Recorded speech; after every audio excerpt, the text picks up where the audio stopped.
नमस्कार दोस्तों, आज हम लोग कॉन्सेप्ट और पर्सनालिटी व्यक्तित्व की अवधारणा के विषय में समझेंगे और बात करेंगे। जैसा कि personality is a term used for the integrated and dynamic organisation of the physical, mental, moral and social qualities of the individuals as that manifests itself to other people in the give and take of social life। The concept of personality को देखें तो कहीं न कहीं जो व्यक्तित्व शब्द है वो लैटिन भाषा के पर्सोना से बना है, जिसका अर्थ है मुखौटा। और जैसा कि आपने देखा होगा नाटकों में जो चेहरे पर पात्र क्या करते हैं कि एक मुखौटा पहनते थे, जो नाटक के पात्र की जो चारित्रिक विशेषताएं हैं उनका हमें दर्शन कराता था। और नाटकों की जो वेशभूषा भी पात्रानुसार ही होती थी, और इससे पात्रों की जो चारित्रिक वैशिष्ट्य है या उनके अंदर एक जो क्वालिटी है उसका पता चलता था। और यदि इसमें हम भारतीय परिप्रेक्ष्य में देखें कि जो कॉन्सेप्ट ऑफ पर्सनालिटी देखें वेस्टर्न वे में, तो वहाँ पर हम देखते हैं कि कहीं न कहीं दार्शनिक दृष्टिकोण है, जो फिलोसफिकल आउटलुक है उसके अकॉर्डिंग क्या है कि जहाँ दर्शन शास्त्र ये कहता है कि आत्मज्ञान, आत्मानुभूति, सेल्फ नॉलेज, सेल्फ रियलाइजेशन वाला व्यक्ति ही व्यक्तित्व है, और अन्य अन्य जो लोग हैं वो साधारण जन हैं। और आत्मज्ञान की अधिकता ही व्यक्तित्व को कहीं न कहीं आकर्षक बनाती है। ऐसा व्यक्ति ही पूर्णता का आदर्श होता है और साथ ही साथ आत्मज्ञान से पूरित होता है। और यदि दार्शनिक दृष्टिकोण में यदि कहते हैं वैदिक दृष्टि से देखें तो पाप, पुण्य, शरीर, मस्तिष्क, आत्मा से संबंधित तत्वों को कहीं न कहीं व्यक्तित्व के अंतर्गत उनका निर्माण के रूप में माना जाता था। और यदि वेद मंत्र के रूप में भी हे परमात्मन, मेरे सारे अंग, वाणी, नेत्र आदि सभी कर्मेंद्रियों, ज्ञानेंद्रियों, प्राण समूह, शारीरिक, मानसिक शक्ति, ओज सब पुष्टि वृद्धि हो, वृद्धि को प्राप्त हो, ऐसा मानते हुए कहीं न कहीं इस व्यक्तित्व के संपूर्ण गुणों को आत्मसात करने के लिए और उन गुणों को धारण करने के लिए कहीं न कहीं हमारे प्राचीन वैदिक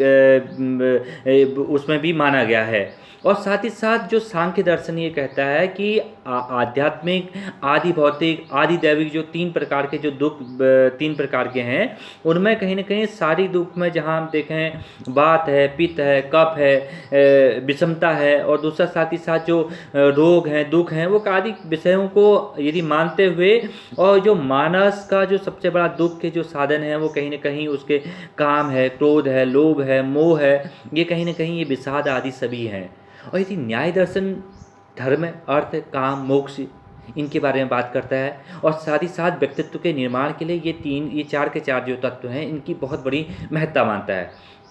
और साथ ही साथ वैशेषिक जो दर्शन है वह द्रव्य, गुण, कर्म, सामान्य एवं पंचम तत्वों के इन पर बल देता है। कहीं वैशेषिक सिद्धांत में सुखी, दुखी, उच्च वंशी, नीच वंशी और विद्वान, मूर्ख इनकी भी कहीं न कहीं महत्ता रही है, इनको भी कहीं न कहीं व्यक्तित्व के अंतर्गत माना गया है। और जहाँ तक मीमांसा दर्शन के अनुसार देखें तो ज्ञान, जो आत्मज्ञान पूर्वक जो वैदिक कर्मों की जो अनुष्ठान है वो कहीं न कहीं जो लिया जाने वाला ज्ञान है वो आत्मान ज्ञान पूर्वक लिया जाता है। और साथ ही साथ यदि हम शंकराचार्य के अनुसार देखें तो वो कहते थे कि शिक्षा, कला, छंद, निरुक्त, ज्योतिष, व्याकरण, ये शिक्षा के लिए कहीं न कहीं शिक्षा से युक्त यदि व्यक्ति के कहीं न कहीं सर्वोत्तम व्यक्तित्व है। और साथ ही साथ आयुर्वेद ये कहता है कि वात, पित्त, काम प्रधान व्यक्तित्व के मतलब इन गुणों को वह कहीं न कहीं व्यक्तित्व के अंतर्गत समाहित करता है। और इसी प्रकार यदि हम देखें कहीं ये समाजशास्त्रीय दृष्टिकोण से देखें, सोशियोलॉजिकल आउटलुक के अकॉर्डिंग देखें तो कहीं न कहीं उसमें जो व्यक्तिवादी, व्यक्तित्व संबंधी जो कहीं न कहीं इसमें दार्शनिक दृष्टिकोणों को लेकर के कहीं न कहीं व्यक्तित्व को लेकर के नई अवधारणा का प्रादुर्भाव हुआ है। और यहाँ व्यक्ति समाज का ही कहीं न कहीं इसमें एक अंग माना गया है समाजशास्त्रीय दृष्टिकोण दृष्टिकोण से। और ये भी माना गया है कि उसका समाज के ऊपर कहीं न कहीं समाज का दबाव और प्रभाव कहीं न कहीं व्यक्तित्व के ऊपर पड़ता है, और वो अपनी भूमिका, अपनी स्थिति में कहीं न कहीं समाज के अनुसार ही व्यक्ति परिवर्तित करता रहता है और परिवर्तन आते रहता है। और क्योंकि भारत में जैसा कि कहा भी गया है कि कहीं यहाँ पर क्या है कि वर्ग विभाजन भी है, आश्रम विभाजन भी था, जाति व्यवस्था भी है, और बहुत प्रकार की चीज़ें यहाँ पर भारतीय परिप्रेक्ष्य में देखी जा सकती हैं। तो इसलिए कहीं न कहीं व्यक्तित्व पर इन सभी चीज़ों का कहीं न कहीं समाजशास्त्री यदि दृष्टिकोण से देखें तो कहीं न कहीं इनका प्रभाव अवश्य ही पड़ा है व्यक्तित्व के ऊपर। इस प्रकार कह सकते हैं कि व्यक्तित्व में एक मनुष्य के न केवल शारीरिक और मानसिक गुणों का अध्ययन किया जाता है, बल्कि इसके अंतर्गत कहीं न कहीं सामाजिक गुणों का भी इसमें समावेश होता है। किंतु इतना ही से व्यक्तित्व को हम परिभाषित नहीं कर सकते हैं। व्यक्तित्व कहीं न कहीं मानव के गुणों, लक्षणों, क्षमताओं और उसकी विशेषताओं का कहीं न कहीं संगठित एक योग है या इकाई है, मान सकते हैं। और जैसे कि मन महोदय ने कहा भी था कि व्यक्तित्व के बारे में, व्यक्ति के ढांचे और व्यवहार की विधियों, रुचियों, अभिवृत्तियों, क्षमताओं, योग्यताओं और कुशलताओं के सबसे विशिष्ट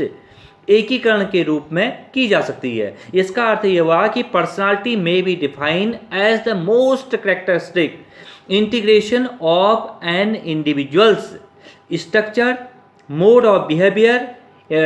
इंटरेस्ट, एटीट्यूड्स, कैपेसिटीज, एबिलिटीज और एप्टीट्यूड्स। ये कहीं न कहीं सभी चीज़ों को सम्मिलित किया जा सकता है। और यदि साथ ही साथ यदि हम वीक एंड हंट के अकॉर्डिंग देखें, व्यक्तित्व एक व्यक्ति के संपूर्ण व्यवहार, प्रतिमान और इसकी विशेषताओं के योग का उल्लेख करता है। इसका अर्थ ये हुआ कि personality refers to the whole behavioural pattern of an individual to the totally of its characteristics. और उसी प्रकार से यदि हम देखें, यदि पर्सनालिटी के संदर्भ में बहुत महत्वपूर्ण परिभाषा है आलपोर्ट महोदय ने दी है। आलपोर्ट ने कहा है, व्यक्तित्व व्यक्ति के उन मनोशारीरिक अवस्थाओं का गतिशील संगठन है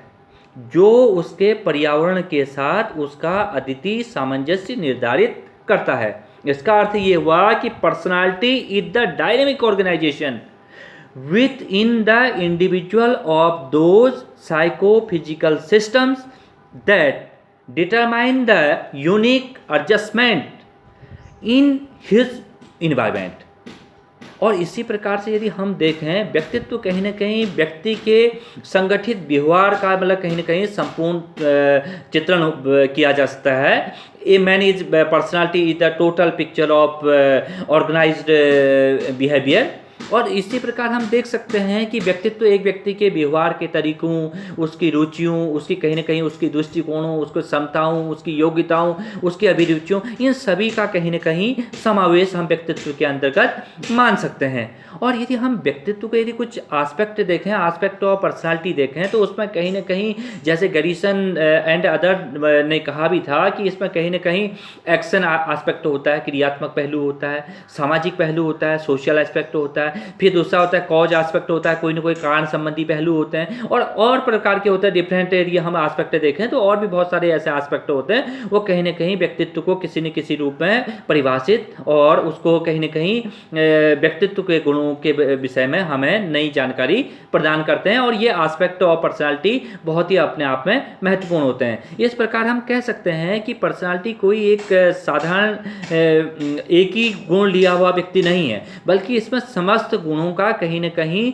समावेश है। ये कहीं न कहीं शारीरिक गुण भी हैं, उसमें मानसिक भी हैं, उसके सामाजिक गुण भी हैं। इन सभी प्रकार के गुणों के अलावा भी उस व्यक्ति विशेष के अंतर्गत सारे कार्य करने की जो क्षमता है, योग्यता है, कुशलता है, रुचि है, उसकी अभिवृत्ति है, वो कहीं न कहीं इन सभी का कहीं न कहीं समावेश के रूप में माना जा सकता है और समझा जा सकता है। धन्यवाद।